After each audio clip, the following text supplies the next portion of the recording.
Hello, मैं हूं रश्मि और आप देख रहे हैं नेशन नेक्स्ट। आखिर वही हुआ जिसका डर था। सभी लोग अंदाजा तो लगा रहे थे कि दिल्ली और नागपुर के बीच सब कुछ ठीक नहीं चल रहा है और कभी भी कुछ भी हो सकता है। वह खतरा अभी भी बना हुआ है। पॉलिटिक्स संभावना और आशंका दोनों का ही खेल है और यह भी कि राजनीतिक की चक्की धीमे पिसती है लेकिन बारीक पिसती है।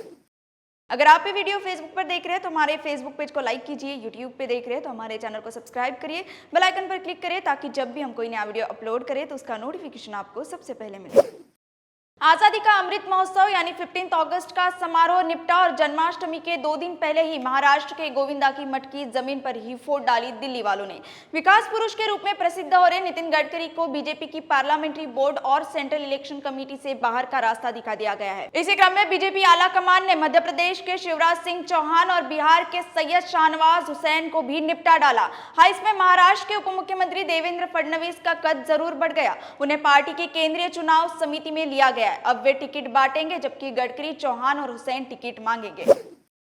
पहले भी और हाल ही में नितिन गडकरी के कुछ बयानों से पार्टी लीडरशिप असहज महसूस कर रहा था। नागपुर में और पुणे में गडकरी के हालिया बयानों से यह अनुमान तो सभी को हो गया था कि नागपुर और दिल्ली में वर्चस्व की यह लड़ाई रंग जरूर दिखाएगी। पुणे में एक जर्नलिज्म अवार्ड फंक्शन में गडकरी ने कहा था कि वे सिद्धांतों पर राजनीति करते हैं, न कि महत्वाकांक्षाओं पर।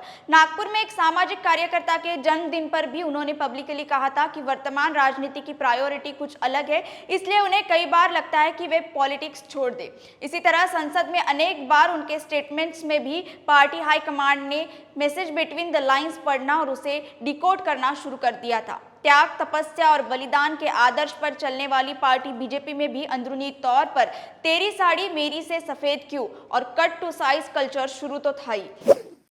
चर्चा है कि फिलहाल दिल्ली के सिंहासन पर कोई वैकेंसी नहीं है, लेकिन राजनीतिक पंडित पिछले कई वर्षों से कहते रहे हैं कि नागपुर और दिल्ली में क्लैश ऑफ पर्सनालिटी तो जोरदार चल रहा है। यहां तक कि नंबर 2 की जगह भी खाली नहीं है। सन ऑफ द सन नितिन गडकरी की फैमिली बैकग्राउंड भी उनके पक्ष में रही है। एमएलसी, राज्य सरकार में मंत्री, 2 बार बीजेपी के नेशनल प्रेसिडेंट और केंद्र में हेवीवेट मिनिस्टर के रूप में उनकी वर्किंग स्टाइल अलग रही है। दिल्ली को शायद यही बर्दाश्त नहीं हुआ। दिल्ली हमेशा इस आशंका में रहती है कि नागपुर के नितिन गडकरी टॉप कुर्सी को चैलेंज कर सकते हैं और अगर 2024 में बीजेपी फिर सत्ता में आती है और किसी कारणवश नरेंद्र मोदी प्रधानमंत्री नहीं बन पाते हैं तो उनके नेचुरल दावेदार अमित शाह ही होंगे।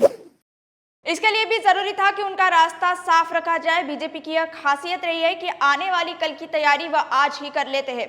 अमित शाह को फिलहाल तो कोई चुनौती देता नहीं दिखता है। दिल्ली में गुजरात के 2 लोग न केवल पार्टी बल्कि पूरा देश चला रहे हैं। अपने एक एक विरोधी को चुन चुन कर निपटा रहे हैं। 3 नेताओं को बीजेपी की टॉप कमिटी से निकाले जाने पर पार्टी के सीनियर लीडर डॉक्टर सुब्रमण्यम स्वामी का बयान भी इसकी पुष्टि करता है। डॉक्टर स्वामी ने इसमें ताजा फेरबदल पर सवाल उठाया है। कहा है कि आज बीजेपी में कोई चुनाव नहीं होता है, मोदी के कहने पर ही मिलता है हर पद।